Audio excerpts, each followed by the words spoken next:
मेरा भोलेनाथ मेरा भंडार भरे और मेरे घर में सुख समृद्धि दे, तो दीप की बाती का मुख भगवान की ओर होना चाहिए कि हमने तेरे भरोसे पर छोड़ दिया।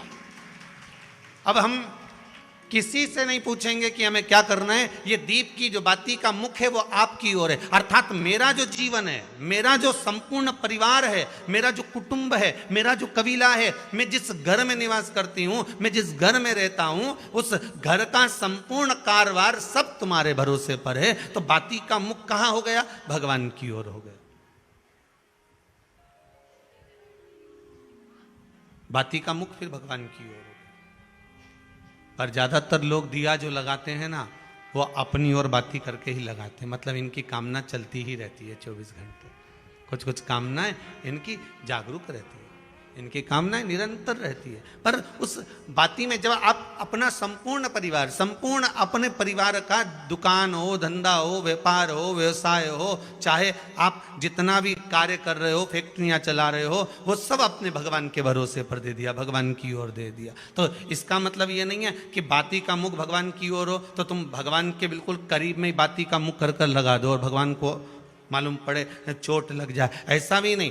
जब भी दिया लगता है, आप बहुत ध्यान देना महाराज, अगर भगवान जिस स्थान पर बैठे हुए हैं, अगर दिया हमको रखना है, भगवान जहां विराजमान है, दीप जब भी रखा जाता है भगवान के सामने, तो अपन जहां विराजमान है उससे भगवान और अपने बीच में कम से कम 2 बीता की दूरी तो होना ही चाहिए, जिससे भगवान को भी चोट ना लगे, भगवान को भी घात ना लगे।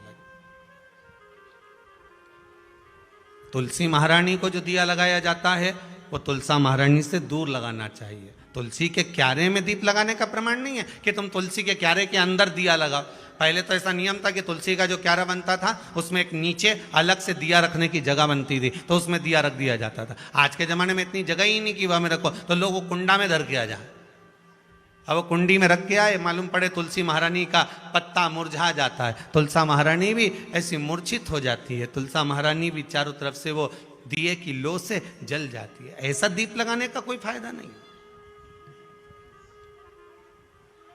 ऐसे दीप की कोई महत्वता नहीं है।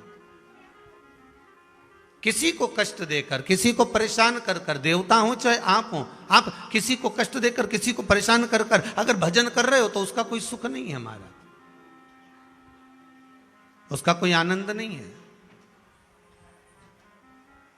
किसी को भी कष्ट देकर अगर आपने भजन भी किया, यज्ञ भी करा, दान भी करा, पुण्य भी करा, सत्कर्म भी करा, भजन भी करा, उसका कोई